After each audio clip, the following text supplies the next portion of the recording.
Lord God, it is all about you. At lubos nga ang galak at pasasalamat sa aming puso, Panginoon, na kami ay nakapaghandog ng aming taos-pusong papurit pasasalamat sa inyong pangalan, O Diyos. Lord, we pray na patuloy niyo po kaming samahan, patuloy niyo po kaming gabayan sa pakikinig ng inyong salita. And to you we give back all the praises, all the glory, and all the honor. This we pray in Jesus' name. Matthew 6:27, can worry make you live longer? Totoo ba makakapagpahaba ba ng buhay ang pag-alala? Huwag nang mag-isip ng mag-isip. Yan ang katuruan ng Panginoong Jesus. Dear God, we thank you for this day. We thank you for life and strength. Salamat sa ibinibigay niyo sa aming mga pangangailangan namin. At ngayon, Panginoon, kami po'y pakalinisin ninyo at paging dapatin yung tumanggap na inyong pagtutuwid, pagtuturo, pagpapalakas. Be our preacher, our teacher, our guide, our healer. We seek you, Father, in the name of your Son, Jesus. Mahilig mag-isip at mag-alala ang mga tao tungkol sa mga mga kailangan. Ang dami naman talagang kailangan ng tao. Pero napakaraming lalong pag-aalala tungkol sa mga kailangan na ito. Sabi ng Panginoong Jesus, Matthew 6:25-32, kaya't sinasabi ko sa inyo, huwag kayong mabalisa. Sino sa inyo ang makapagpapahaba ng kanyang buhay ng kahit isang oras sa pamamagitan ng kanyang pagkabalisa? Kaya't huwag kayong mag-alala na baka kayo kapusin sa pagkain, inumin o damit. Hindi ba't ang mga hentil lang nagbabahala tungkol sa mga bagay na ito? Alam na ng inyong Ama na nasa langit na kailangan ninyo ang lahat ng ito. Paulit-ulit, yan ang tema ng turo ng Panginoong Jesus. Huwag mag-alala. Walang mararating ang pag-aalala. Bumibigat lang ang mabigat ng mga kailangan sa buhay at dapat daw magtiwala sa Ama dahil alam niya ang pangangailangan natin, kaya dapat magtiwala. Pero ang mga tao, mahilig mag-isip ng mga kailangan, tulad na natin binanggit, at mga problema. Kung ano-ano mga problema, pinoproblema, na matapos isipin, matapos mapuyat, matapos mapagod, hindi pa rin naman nalulutas yung problema. Paikot-ikot, paulit-ulit na usapan. Proverbs 12:25, nagpapahina sa loob ng isang tao ang kabalisahan. Ngunit ang magandang balita ay may dulot na kasiglahan. So pag laging nababalisa ang tao, humihina ang loob, pumupuro lang isip, nasisira ang pasya, ang desisyon, ang diskarte. So walang mapapala na lagi na lamang na mabalisa. Mabuti daw ay makinig, maghanap ng magandang balita kasi yun ang ibibigay ng sigla. At pag sumisigla ka, gumaganda ang takbo ng iyong isip, lumalakas ang iyong loob, ang diskarte mo, maayos, gaganda ang takbo ng pagharap mo sa buhay. So huwag laging mamili na kabalisahan ng isipin, kundi ang pagtuunan ng pansin ay yung nakakapagpasigla. Ibig sabihin yung magandang balita. Focus on good news. Pag nag-uusap-usap kayong magkakasambahay, magkakamag-anak, magkakaibigan, magkakatrabaho, ang pag-usapan yung nakakapagpasigla, nakakapagpaganda ng pananaw sa buhay, nakakapagpatiwasay, nakakapagpatalino, kasi ang lahat ng yan ang tutulong para magkaroon ka ng magandang ideya kung paano mo harapin ang mga hamon ng buhay. Pero pag laging nakakapagpalungkot, nakakasira ng loob, nakakainis, nakakagalit, naaapektuhan ito ang buong pag-iisip mo rin, kaya hindi ka magkakaroon ng lahat ng kailangan mo para maayos ang dapat ayusin. Ang tao, baligtad. Ang paboritong pag-usapan, yung nakakatakot, yung nakakainis, yung nakakagalit. At kung may pag-uusapan sila tungkol sa isang tao, bihirang-bihira yung usapan niya yung kapurihan ng tao, yung magaganda niyang gawa at asal. Usually, ang pinag-uusapan yung kanyang mga kapintasan, yung mga nakakainis niyang ginagawa. Pero kung anong pinag-uusapan ninyo, yun ang umaapekto sa inyong utak. At kung anong laman ng inyong utak, ganun ang gagawin ng inyong katawan. Kaya para nating nilalaso ng sarili nating isip at sariling buhay, kung puro negative ang iniisip. Puro mga nakakapagpahirap ng loob, nakakatakot, nakakapagpataas ng presyon. Yan ang mga iniisip ng tao. Pinupuno ng tao ng laso ng kanyang isip, tapos mag-e-expect siya na may lumabas na magandang isipin doon para malutas niya ang kanyang mga suliranin, maharap niya ang kanyang mga problema. Mahilig ang mga tao na mag-isip tungkol sa pagtanda at kamatayan. Kung bata pa, yung sobrang bata pa, hindi pa niya iniisip yan ang pagtanda. Kaya mga bata, walang takot walang mga takot sa thrill, laging gusto thrilling, exciting, kasi hindi pa nasasaktan ang ganap, hindi pa nasusugatan, napepeklatan. Pero pag nagsisimula ka na mag-isip na paano kaya pagtanda ko, sino kaya mag-aalaga sa akin, ano kaya ibibili ko ng gamot, sa kaya ako titira, tumatanda ka na nga pag dumadating ka sa ganung punto. At sinasabi rin ni Jesus yun, ano naman ang mapapala mo kaiisip niyan? Yung lagi kang nag-aalala. Psalm 71:9, ngayong ako'y matanda na, huwag mo akong pabayaan. Ganyan daw ang mga drama ng mga tao. Katawan ko'y mahina na, kaya ako'y huwag mong iiwan. Ganyan ang takbo ng isip. Nahihina ako, tatanda ako, wala ako bibili ng gamot. Ang dami namang tao sa paligid natin nagtandaan, at sa katandaan nila ay nangamatay, nailibing naman, maayos naman. Bakit naman ikaw ay hindi magkakaganon anak ka ng Diyos? Hindi dapat laging iniisip. Dapat ma-excite ka sa pagtanda, hindi matakot. Dapat, wow, tatanda na ako. Wow, dadami ang kaalaman ko. At kung marami kang itinanim sa buhay, wow, aanin na ako ng mga itinanim ko sa buhay. Pag dumarating ang gabi, matutulog ka, sabi naman tatanda, gabi na naman, isang dahon na naman ang nalaga sa tangkay ng panahon. Ang iniisip mo, paubos ang buhay ko. Baligtad. Pag gabi, matutulog kayo, sabi mo, wow, Lord, thank you, nadagdagan na naman ang one day ang buhay ko. Can you imagine? I'm one day older. Hindi yung now, nabawasan na yung haba ng buhay ko. Ano naman ang gusto nyo? 3,000 taon kayong mabuhay. Ano kayong pyramid? Ipinagpapasalamat mo dapat, wow, isang araw na naman ang lumampas, buhay pa ako. Hindi, isang araw na naman ang nabawas. Patanda na ako ng patanda. Hindi mo naman napipigil yung pagtakbo ng araw na yun eh. Bakit magiging negative ang pananaw mo? Dapat positive. Psalm 55, 4-5. Itong aking puso itigib ng lumbay. Another drama ha. Sa aking takot na ako ay pumanaw. Sa tindi ng takot ako'y nanginginig. Sinasaklot ako ng sindak na labis. O pagkatapos mong masindak, manginig, matakot, ano nga pala mo? Wala. Nakakapagod mag-isip, nakakapagod matakot. Ang kailangan sa tao, disiplinahin ang utak niya. Na pag siya ay inaakay ng utak niya patungo sa mga isiping nakakatakot, nakakalungkot, nakakasira ng loob, siya ang umakay sa utak niya, dadalhin niya sa mga nakakatuwa, nakakapagpasigla, nakakapagpasaya. It's a matter of discipline. What thoughts you allow to linger in your mind become you. So pag ang inilalagay mong isipin ay alalahanin, magiging maalalahanin ka at ang mukha mo will show it. Disiplina. Sabi nga ni Martin Luther, you cannot stop birds from flying over your head, but you can stop them from nesting in your hair. Hindi mo naman talaga mapipigil kung may ibong lumilipad sa himpapawirin, dumaan sa ibabaw ng ulo mo, kasi malayo, hindi mo mapipigil, pero mapipigil mo ang ibon na yun na magpugad sa buhok mo. Ganon din yung mga negative thoughts. Minsan, tumatawid talaga sa isip natin, biglang parang jet na umuusok dyan sa langit, pero pwede mo namang itaboy. Pag nagsisimula ka ng magdramang bukid, itaboy mo yung drama. Yan ang problema sa atin, ang daming drama, puro drama. Wala namang napapala, nalulungkot lang, natatakot, humihina ang loob. Yan, at iba pa, marami pa tayong mga ibang isipin na puro mga pampabigat. Pero ang totoo, wala namang mabuting idudulot ang pag-iisip. Wala. Anong buting idudulot ng pag-iisip? Walang buting idudulot ang pag-iisip. Ulit-ulitin natin yan sa ating sarili. Itaboy ang nagpapalungkot, nananakot ng mga ideya. Ecclesiastes 5:3, ang panaginip ay bunga ng maraming alalahanin. Sabi na, may nanaginip po ako, ano kaya kahulugan? Walang kahulugan yon. Isip ka kasi ng isip. Kaya nung tulog ka na, tumuloy pa yung isip mo. Kaya yung mga matutulog na lang, manonood pa ng horror, tapos nagtataka, bakit po kaya ako laging binabangungot? Nagtaka ka pa. Alam niyo ba yung isip natin, pwedeng kausapin yan. Sabihin mo sa isip mo, may problema ako, hindi ko alam ang gagawin. Alin bang pipiliin kong solusyon na naiisip ko? 1, 2, 3, o yung hindi ko pa alam, pero may solusyon number 4 pala. Matutulog ako, isip.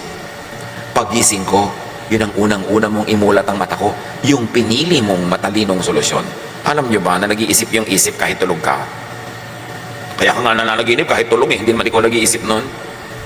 Pero kung ano-anong mga iisip mo habang gising ka, kaya pag nanaginip ka, biglang manananggal ka, yung nanay mo aswang, yung kung ano-ano mga nakakatakot, kasi gano'n ang laman ng utak mo. Yung lang inilalagay sa loob ng utak mo, yun lang ang mapapanaginipan mo, tanda mo yun. So, mag-isip ka ng maganda, nakakapagpahinga, gano'n din ang labas ng iyong mga panaginip. Bible lang nagsabi, ang panaginip ay bunga ng maraming alalahanin. So alala ka ng alala, isip ka ng isip, kaya ka nananaginip. Hindi ka kinakausap ng demonyo, hindi ka kinakausap ng Diyos. Ano ka? Propeta. Bihira yun na merong kumakausap sa'yo. Sarili mo lang yun, anino mo na nag-ahabol sa'yo. That's why we must discipline our thoughts. Ang utak natin parang lalagyan. Pwede mong gawing basurahan. Basura, ilagay mo, magiging basurahan yan. Bulaklak ang ilagay mo, magiging florera yung utak mo. What do you put in your mind? You've got to be very aware of that. Ecclesiastes 11:10, iwaksi mo ang alalahanin at mga kabalisahan. Kung iisa-isahin ko lahat na sinasabi ng verses na huwag kang mag-isip, huwag kang mag-alala, ang dami. So focus on something else. Pag sinabing iwaksi mo ang alalahanin, ibig sabihin, tanggalin mo sa utak mo yan at palitan mo ng iba. It's your choice. Napipili natin ang inilalagay sa ating isip. Importante na maging mapili. At turo ni Jesus, huwag mag-isip ng mag-isip. Nang ibig sabihin lang naman ay, huwag mag-alala. Isaiah 26:3, binigyan mo ng lubos na kapayapaan ang mga may matatag na paninindigan at sa iyo'y nagtitiwala. So may paninindigan ka, maninindigan ka, hindi ako mag-worry, hindi ako mag-aalala, hindi yan ang bibigyan ko ng pansin. Kailangan manindigan ka doon kasi laging aagawin ng mundo ang isip mo para ituon sa mga nakakatakot at nagpapahirap ng loob. At kailangan sa Diyos magtiwala. Magtiwala. Importante yun. Kahit kung minsan parang against common sense na, pero may Diyos kasi, kaya meron kang pwedeng pagtiwalaan. Meron daw isang bata, nasusunog yung bahay nila, 2 stories lang naman, kailangan niyang tumalon mula doon sa bintana dahil nasusunog na yung bahay, hindi na siya pwedeng dumaan doon sa hagdan. May 2 lalaking sinabi sa kanya, halika, sasaluhin kita, tumalon ka. Yung isa matipuno, ang laki ng muscle, ang laki-laking tao. Yung isa naman payatin. Pero yung bata, doon tumalon sa payat. Kasi tatay niya. Mas nagtitiwala siya, tatay niya eh. Alam na alam niya na talagang aalagaan siya kasi yung matipuno, hindi naman niya alam, hindi niya tiyak. Ganun ang tatay natin sa langit at hindi siya payato. Dapat pagtiwalaan. Kasi sabi niya, I will never leave you. I will never forsake you. Pangako niya sa isang Bible character na universally can be applied to all people of God. God will never leave us or forsake us. Kung bata ka, natatandaan mo ba ng bata ka, inalagaan mo ba ang sarili mo? Bakit ka nabuhay? Hindi ka mo naman inalagaan ang sarili mo. Ganon din pagtanda. Diyos ang mag-a-assign kung sino mag-aalaga sa iyo. Napaka-importante na isipin natin yung ganung mga bagay. Luke 12:25-26. Sabi ng Panginoong Jesus, sino sa inyo ang makapagdadagdag sa kanyang buhay ng kahit isang oras dahil sa pagkabalisa? Kung hindi ninyo magawa ang ganoong kaliit na bagay, bakit kayo nababalisa tungkol sa ibang mga bagay? Kung hindi nyo kayang dagdagan ng isang oras ang buhay nyo by worrying, ba't yung iba, inaalala nyo pa, hindi nyo rin yan magagawa. Sayang ang effort. Sayang ang pag-iisip. Ang tanong ngayon, paano iiwasan? Paano babawasan ang pag-alala? Well, una-muna, ang ibig sabihin ng ipasa Diyos yan ay magplano. Nag-aalala ka, paano kaya ako pagtanda ko? Eh di magplano ka habang di ka pa matanda.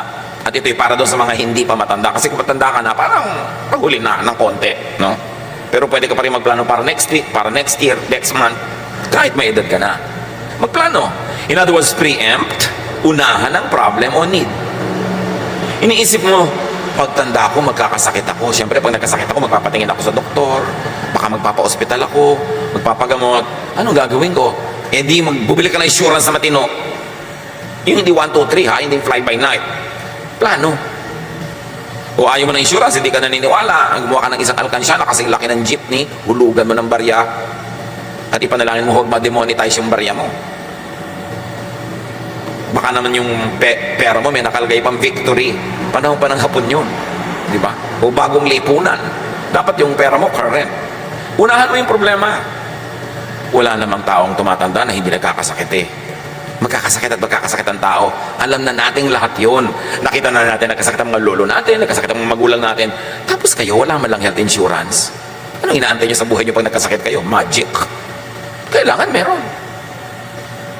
Alam naman ng tao na mamamatay lahat. Lahat namamatay. Si Jesus nga namatay. So, pag ba namatay kayo, meron na kayong libingan? Wala. Kanino yung ipapaproblema yung libingan nyo? Yung iba, ibinibili mo na nga. Magtatampo pa. Uy, pinapaiksi mo na yata ang buhay ko. Pinapanalangin mo na yata ang mamatay ako. Anong klaseng kamangmangan yan? Dramang bukid. Bakit hindi ka ba mamamatay? Masama bang paghandaan yon? Dapat nga, ipaghanda mo na yung pamburol mo. Kaya lang, iba-ibang sizes. Dahil hindi mo alam kung payat ka o mataba ka sa oras ng iyong kamatayan. Para mapipili mo, isusuot mo. Hindi yung kung ano-ano isuot sa'yo ng mga kamag-anak mo, pagtingin sa'yo ng mga iba, yung bihis mo, darna. Hindi mo napili. Huwag tayong maraming dramang bukid. Kailangan handa ka. Uy, binibili mo ko ng health insurance. Bakit gusto mo ba ako magkasakit? Mga pag-iisip yan ng mangmang, kakitira ng utak. Kailangan lakihan mo yung utak mo, handa ka. O alam mo, nahihina ka, syempre. Maganda ka na. Mangyayari yon. Kaya pag nakakakita ko ng mga young couple, nagpapagawa ng bahay, naku, ang gaganda ng hagdan, ang tatarek. Bakit? Di ba kayo tatanda?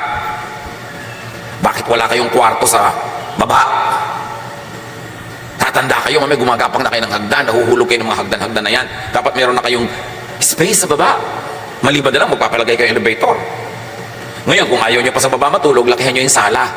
Abangan nyo na ng toilet, abangan nyo na ng mga tubo-tubo for lababo. Para kung tumanda ka, di ka na makakyat, doon ka magkwarto. Parang hindi ka tatanda, wala ka man ng lugar sa baba. Yung mga ganun, hindi mo ba iniisip at paghandaan mo yan, unahan mo yung problem. Importante. Proverbs 15:22, ang isang balak na mabilis ay di papakinabangan. Ngunit ang planong pinag-aralan ay magtatagumpay. May plano ka. Alam mo, darating ang panahon, magre-retire ka. Yan naman kung nagkatrabaho ka man lang, no? Magre-retire ka, mawawala ka ng income. Paano ka na ngayon mabubuhay? O 60, 62, nag-retire ka na. Kung mabuhay ka pa hanggang 95, marami ka pang kailangang gastusin nun, ha? So, meron ka ba man lang na investment? Meron ka bang may placement ka ba? O kaya man lang, meron ka bang binili kahit kaprasong bukid na kikita? O may binili ka at ipinondar kahit 1 o 2 pintong apartment na kumikita yung renta noon, wala ka ng income, doon ka ngayon kukuha ng mga panggastos mo. Kailangan magplano. At mga kapatid, hindi sapat na ang plano mo ng Social Security ay mga anak. Hindi. Salamat. Mabuti kung itaguyod ka na yung anak. Pero kung ang napangasawa niya ay impacta, paano? Di ba 99% ng napapangasawa ng mga anak natin, mga impacta. Sa tingin ng biyanan, na, paano na? Iniasa mo doon? Kung minsan nga, sarili mo anak, masama ugali. Kung mabuti ugali ng anak mo, may napangasawang masamang ugali. Kaya dapat may iba ka pa mga plano sa buhay. Yun naman kung gusto mong, hindi ka nag-aalala kung kailan matanda ka na. Huwag mong ilagay sa kamay ng iba ang iyong kapakanan. Kailangan may paghahanda. Proverbs 21:5, ang mabuting pagbabalak ay pinapakinabangan, ngunit ang dalos-dalos na paggaway walang kahihinatnan. So, over time, you build something na maaasahan mo pagdating ng panahon. Nang ibig sabihin lang naman mga kapatid, magsikap. Yung hirap ka, busy ka, nagtatanim, nagsisikap, in the first 40 years of your life, magandang foundation yon at magandang pangitain na baka sa next 40 years of your life, kung pakakabain pa ng loob ng Panginoon ang iyong buhay, ay maginhawa ka naman. Pero pag inuna mo saya, inuna mo ang sarap, estudyante ka, puro ka absent, nagtatrabaho ka, puro ka lakwatsa, puro ka gastos, millennial ka, ang pera mo nasa gadget lahat, na every 2 weeks may bago, palit ka ng palit, wala kang savings, anong inaantay mong kinabukasan? Pagtanda mo ba, makakain mo yung mga model 72, 75, 93, ng kung ano-anong gadget? Ecclesiastes 9:10, ano man ang ginagawa mo, ipagbuhusan mo ng iyong buong makakaya. Naghahanap buhay ka? Maghanap buhay ka with feelings. May tindahan ka? Improve mo para malaki ang benta. Hindi lang yung magbasara ka at magbukas ang tindahan araw-araw, walang improvement. Lagyan mo ng feelings, ng passion, para marami kang kitain, marami kang maimpok. At pag meron ka nun, less ang iyong worry. Ecclesiastes 3:22. Kaya naisip kong kung walang pinakamabuti sa tao, kundi pakinabangan ng kanyang pinagpaguran. Ito ang ating bahagi. Ito ang parte natin. Ito ang ating benepisyo sa buhay. Una, magpagod ka. Tapos, pakinabangan mo ang iyong pinagpaguran. Huwag mong pakinabangan ang pinagpaguran ng iba. Huwag ganun, magpunter ka. Proverbs 10:4. Ang kamay na tamad ay tiyak na magdarahok. Ngunit magbubunto ng yaman ang kamay na masinop. Yung pag nagkapera ka, gastos ka agad. Wala ka nang trabaho, umaasa ka lang sa magbibigay sa'yo. Pag nahipo mo yung pera, lipad ka agad, gastos. Bukas, wala na naman. Ito yung nagbibigay sa'yo, ay nasa gasaan ng tren. Paano na? Lalo kung tren dito sa Maynila ang nakasagasa sa'yo, hindi naman nasagasa ka dahil sa bilis ng tren. Kundi sa bagal ng tren, 3 araw na nasa ilalim ka pa. Kaya talagang tiyak na mamamatay ka. Tapos puro pakalawang, natetano ka pa. Yun ang ikinamatay mo. Kaya sabi, kailangan huwag kang tatamad-tamad. Ang daming tao, umaasa lang sa iba. Inaasang abutan, inaasang bigyan. Ang dapat ganun lang, yung sobrang bata, sobrang tanda, o sobrang may sakit. Pag hindi ka any of the three, dapat kumikita ka ng kinakain mo at sobra pa. Kasi darating ang panahon na wala kang trabaho, walang kita, may bagyo, walang panahon gumawa ng pera, dapat meron ka nakaimpok. Para mabawasan ang pag-aalala, dapat magsikap at magtanim. Kasama na niyan, mag-impok. At magtanim sa human relations, makipagmabutihan sa kapwa. Tatanda ka, magkakasakit. Minsan madudulas ka, hindi ka makabangon. Minsan nadaganan ka ng nahulog, nabubong. Kaaway mo yung kapitbahay mo. Sino ang aasahan mong tutulong sa'yo?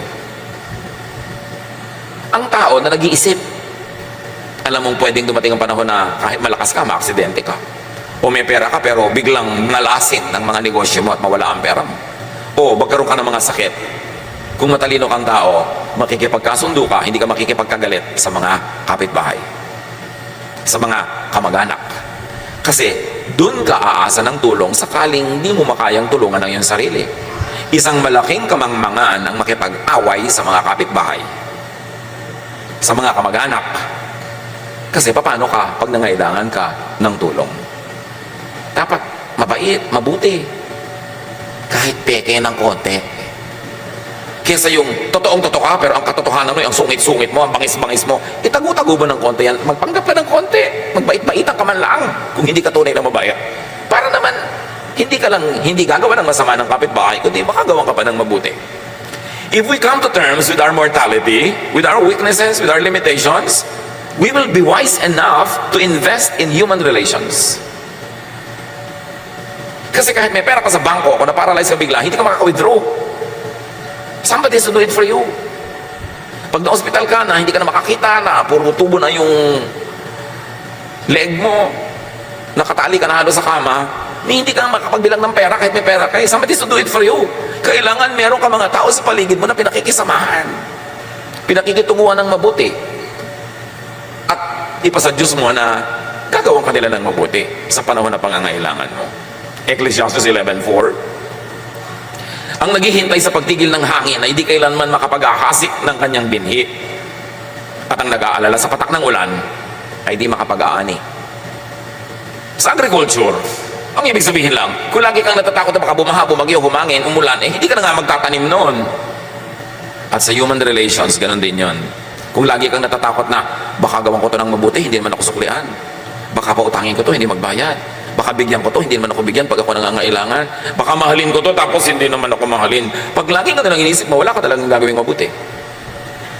Kailangan marunong ka rin mag-isip, bawasan ang mga risk, at makipagsapalaran with calculated risks.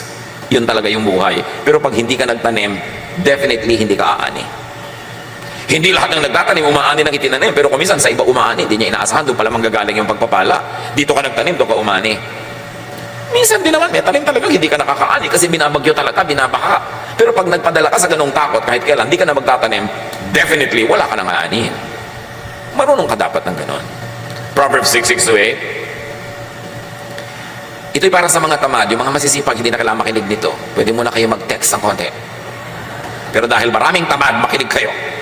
Proverbs 6:6-8. Tingnan mo ang mga langgam. Ikaw na taong ubod ng tamad. Pamumuhay nila'y masdan mo at nang ikaw ay mamulat. Kahit sila'y walang pinunong sa kanila'y naguutos, walang tagapamahala o tagamasid na sinusunod, ngunit nag-iimbak ng pagkain sa tag-araw. Kailangan nila'y iniipon kung panahon ng anihan. Ganun naman talaga mga langgam, busy-busy. At sa mga agricultural places, pagka talaga anihan, nandun lahat ng langgam. Pag may nalaglag kang buto, nalaglag kang prutas, hinahakotan nila yan. Kahit 5 beses kasi laki ng katawan ng langgam yung buhat niya yon.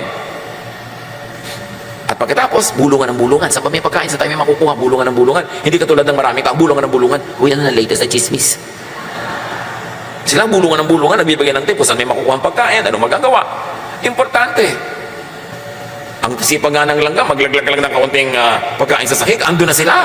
Sa sila lang galing. Nakaabang ng nakaabang. Hindi sa chismis. Nakaabang sa oportunidad. Kaya sabi, hoy mga batugan, matuto kayo sa langgam ha. Walang mga leaders yan, walang organizational chart, walang mga PERT CPM yan, walang mga seminar. Pero ang sipag. At pag dumating ang bagyo, ang ulan, ang baha, nakaligpit sila sa mga bahay nila, may nakaimbak silang pagkain. Parang yung woman of Proverbs 31, she can laugh at the days to come. Imagine you can laugh at the days to come. Ay, enrollment na. May pang-enroll ako mga anak. O, di ba? Uy, magkakasakit ka. May pera tayo, may insurance tayo. Yun ang matitinong tao. Hindi, naku, magkakasakit tayo. May gastos na worried. Wala kasing tanim. Walang aanihin. Sabi, mabuti pa yung langgam. Gayahin nyo. Ang liit ng utak noon. Di ba? Pero bakit ang talino? Sayang naman yung utak na ang laki-laki, ang bigat-bigat dalhin, tapos walang laman. Ang laman pa, mga kung ano-anong negative things. Proverbs 11:27, kung mabuti ang hangarin, ikaw ay gagalang. Kapag humahanap ng gulo, yun ay masusumpungan. Ibig sabihin lang, kung anong ginagawa mo, yun ang aanihin mo. Gusto mo ng gulo, magkakagulo. Gusto mo ng katahimikan, magkakatahimik. Kung gusto mong igalang ka ng iba, gandahan mo ang iyong buhay. Ecclesiastes 10:12, ang mga salita ng matalino ay nag-aani ng karangalan.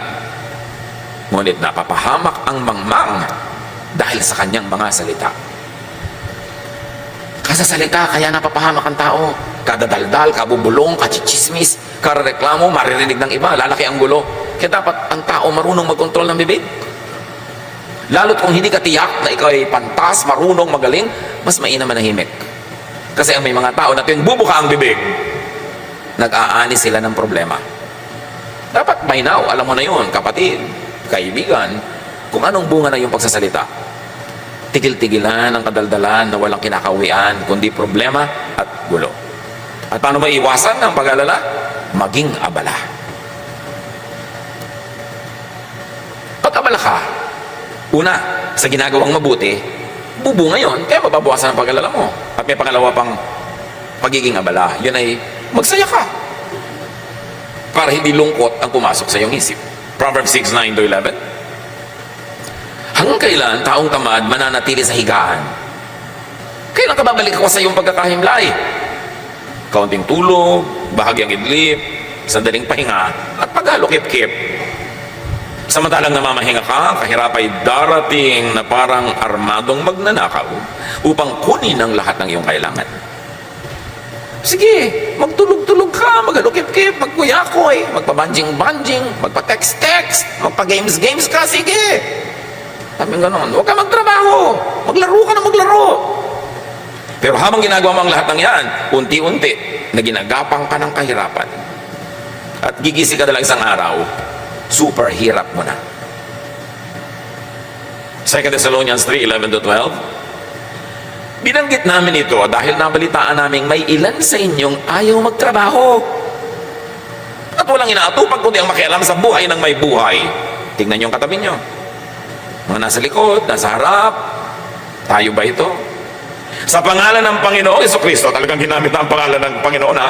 Mahigpit namin inuutos sa mga tao ito na sila'y maghanap buhay ng maayos at huwag umasa sa iba. Kailangan pa bang i-memorize yan?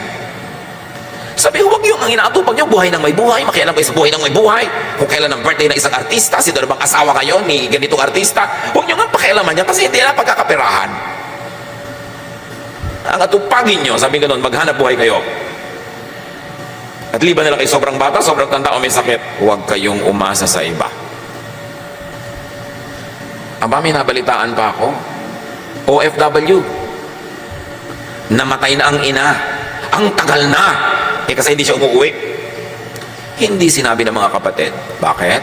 Para huwag tumigil magpadala si OFW ng perang pampagamot at panggastos ni nanay. Ang tagal na palang naagnas. Namatay na yung nanay, padala pa siya ng padala ng papagamot. Niloloko ng mga kapatid. Sinabi, huwag kayong aasa sa iba. At huwag kayong sobrang umasa sa mga OFW. Kailangan pa bang ulit-ulitin, hindi naman madaling kitain yung pera nila, na ang pera naman nila, sweldo lang, constant, yun lang. Pag nagpadala sa iyo sa ganitong petsa, ibig sabihin na susunod yan sweldo sa ganung araw. Tapos kalagitnaan, susulat ka na naman, tatawag ka, text ka, may hihingin ka. Bakit? Hindi pa siya sumusweldo. Saan mo siya pakukuhanin ng pera? Tapos uutang para magdebu, uutang para mag-birthday, mag-party, mag-baile, mag-inuman. Ang inuutang mo lang dapat yung pampuhunan na pinag-aralan mo, natutubo. Kikitain mo yung pambayad sa utang. Pero yung uutang ka para lamang pang-arte, pang-gastos, isang malaking kabaliwan. Tapos iba yung nagbabayad. Laging gusto mo gadget na ganito, gusto mo ganung original pa, gusto mo pa branded. Bakit kinita mo na ba yan kung hindi pa? Nakarating ka na ba sa Divisoria? Doon ka mamili, ha? Kung wala ka pang masyadong kinikita. Huwag na gusto mo pa doon sa mga mamahalin. Deserve before you desire. Yung ang porma-porma mo, branded ang mga damit, branded ganyan, tapos wala ka namang income, saan mo kinuha yun? May ibang nagbayad. It is ungodly. It is not good. Kaya yung matinong babae sa Proverbs 31, sabi sa verse 18, she knows when to buy or sell, And she stays busy until late at night. Yun yung babaeng who can laugh at the days to come. So marami na tayong sinabi tungkol sa pagtatrabaho, pagtatanim, paggawa ng mabuti para huwag mag-alala. Di ba? Yun ang topic natin, para huwag mag-alala. Meron pa namang isang para huwag mag-alala, maglibang. Tagalog ito ha, hindi yung Bisayang maglibang. Maglibang, magsaya. Kailangan din yun, mahalaga yun. Lalo't kung hindi mo nun uutangin, o hihingin yung panglibang na Tagalog ha. Yung mga Bisaya lang nakakaintindi ng joke. Ecclesiastes 5:18, ito ang isang mabuting bagay na aking nakita. Nararapat lamang na kumain, uminom, at pakinabangan ng isang tao ang bunga ng kanyang pinagpaguran sa mundong ito. Sa maikling panahong ibinigay sa kanya ng Diyos, ito ang ating bahagi. Sabi, alam mo, huwag kakalimutan magsaya, maglibang, uminom, kumain. Lalot, pinagpaguran mo naman yon, bunga ng pagod mo. Huwag kang puro dusa, puro hirap, pero rin dapat mag-enjoy sa buhay. Para balanced. Ang buhay parang bangko. Pag nag-deposit ka ng maraming saya, sa oras na hindi ka masaya at malungkot ka nga, pwede kang mag-withdraw doon sa mga na-deposit mo noon. The many happiness and joys and pleasures you've had in life can strengthen you in times of sorrow. Naka-deposit kasi yun. Mag-deposit kayo ng kaligayahan sa puso nyo. Enjoyment, basta hindi ninanakaw. Ecclesiastes 6:9, mabuti pa ay masyahan sa anumang kalagayan kaysa mangarap ng di naman makakamtan. Ito man ay walang kabuluhan tulad ng paghahabol sa hangin. So isa pang itinuturo, learn to be contented with what you can afford. Kesa isip ka ng isip ng di mo naman kaya, hindi mo abot, enjoyin mo yung kaya at abot mo ngayon. Ecclesiastes 8:15, kaya para sa akin, ang tao ay dapat magpakasaya sa buhay. Walang pinakamabuti kundi kumain, uminom at magsaya. Ito ay magagawa niya habang siya ay nabubuhay at nakapagpapagod sa mundong ito. Punctuate your days of work with pleasure, with happiness, with mini vacations. Reward yourself and people who help you with pleasure, with happiness, with joy. It is very godly. Marami kasi mga tao, akala nila pag maka-Diyos ka, puro ka na pagpepenitensya, paghihirap, pag-aayuno, pagdurusa. No! God loves us. God is kind. Kaya lang niya tayo pinagtatanim para tayo umani. Hindi tayo parusahan. Kaya kung nagtatanim ka na, dapat umani ka. Mga kapatid, huwag niyong aagawan yung taong umaani ng tanim niya. Minsan sabi, uy, ang sarap-sarap na ng buhay niya, laki-laki ng kita ng tindahan niya. Kasama ka ba nung ipinandar niya yon? Na ang tinda lang niya, isang pirasong lumpia. After 1 week, 2 pirasong lumpia. Ngayon, isa na siyang lumpia queen. Tapos gusto mo ngayon, makihalo sa kinikita niya, kasama ka ba niya sa hirap? So, dapat pinagpaguran mo yan. Importante, napayagan natin yung mga nagtanim noon na anihin nila yung tanim nila. Huwag kang makiani. Kung pamisa-misa, nabibigyan-bigyan ka, salamat. Huwag kang maiinggit sa mga taong, ang laki ng negosyo niya, ang laki na ng kita niyang pinsan niya na yan. Yung may inggit-inggit. Pero pinaghirapan nila yon. Deserve nila yun. Do not covet what is not yours. Kaya halimbawa, mga anak, tanim kayo ng mga magulang niyo eh. Dapat paanihin niyo sila. Kasi tanim kayo. Mga manugang, yung napangasawa ninyo, tanim niyo ng magulang niya, ng biyanan niyo, paanihin niyo yung biyanan niyo. Yung mga magulang niyo rin, paanihin niyo rin. Lahat ng tumulong sa inyo sa inyong buhay. Kaya sino pa yon? Kaya malaki o maliit na tulong. Kailangan pagkaya nyo na salang bigyan ng ani, paanihin nyo. Kasi tanim kayo eh. Yun ang kalooban ng Diyos, ang itinanim, inaani. Napakasama yung wala kang utang na loob. Yung tinaniman ka, wala man lang mapitas sa'yo. Wala man lang mapakinabang sa'yo. Samantalang binigyan ka ng pagod, hirap, lahat-lahat.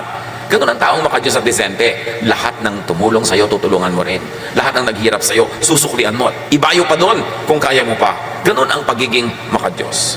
So matapos mong magtanim, mag-invest, magplano, ipasa Diyos ang lahat. Nagawa mo na yung dapat mong gawin. Halimbawa, nagtanim ka ng buto, huwag mo hukayin bukas para tingnan kung tumutubo. Diyos ang magpapatubo. Pero ikaw magdidilig, ikaw mag-aalaga. So, ipasa Diyos mo na pag nagawa mo na yung anak mo. Katulad na marami mga magulang, paano kaya lalaki ang anak ko, lalaki kaya ang matino?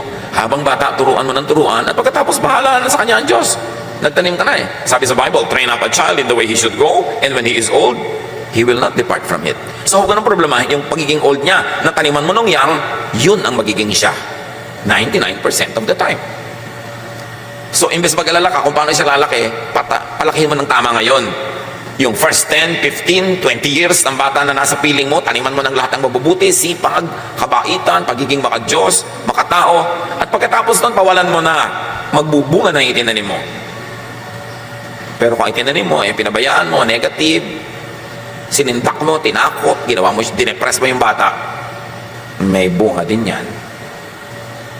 At aani ka rin yan, kasi yun ang tanim. Ang itinanim, inaani.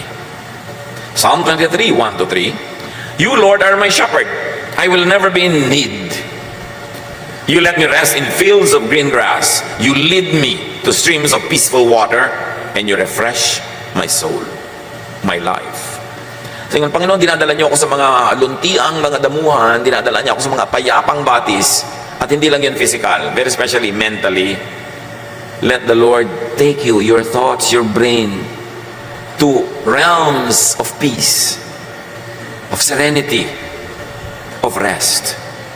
Mental discipline yan, and let the Lord lead you. Proverbs 3, 5-6, With all your heart, you must trust the Lord and not your own judgment. Always let Him lead you, and He will clear the road for you to follow. Laging kasama ang Panginoon. Pangungunan niya, pagtuturo niya. Proverbs 31:25, The woman who is full of wisdom, she is strong and graceful, as well as cheerful about the future. She is not scared of the future. She is cheerful about the future. Why? Because she planted in time. Kung anong dapat itanim, itinanim niya. Nag-iintay lang siya lagi ng ani. At kung umaani siya ngayon, nagtatanim pa uli siya sa iba, para bukas may iba na naman siyang aanihin. Philippians 4, 6-7. Huwag kayong mabalisa tungkol sa anumang bagay. Sa halip, hingin niyo sa Diyos ang lahat ng inyong kailangan sa pamamagitan ng pananalangin may pasasalamat. At ang kapayapaan ng Diyos na hindi kayang maunawaan ng tao, ang siyang mag-iingat sa inyong puso at pag-iisip dahil sa inyong pakikipagkaisa kay Kristo. Peace of mind is a mental state. It's a mindset. It's a way of thinking. But you can have peace when you do what you can and then leave the rest up to God. Dear Lord, we thank you that you are our Father, that you love us and you care for us, and you know what's happening in our lives. Alam niyo, Panginoon, ang alalahanin, mga bagabag, tumatakot sa bawat isang anak mong narito. Hindi ito lingid sa inyo. Isinusuko namin sa inyo ang aming mga alalahanin, ang aming mga takot, at kasabay nun, isinusuko namin sa inyo ang aming lakas, ang aming time, talent, and treasure, para kami mapangunahan mo, to invest, to plant, to do the right thing, and then to leave the rest up to you. May party kami, may party kayo. We are partners, so God, thank you that you are our partner in making our life beautiful, complete, peaceful, and fruitful. Pagbulay-bulayan natin mga kapatid ang makahulugan ng lahat ng ito sa ating pang-araw-araw na buhay. Bow before the Lord, spend some time in prayer and reflection as the Lord leads you to operationalize all of these ideals in your daily life. Father, continue to teach and touch your people.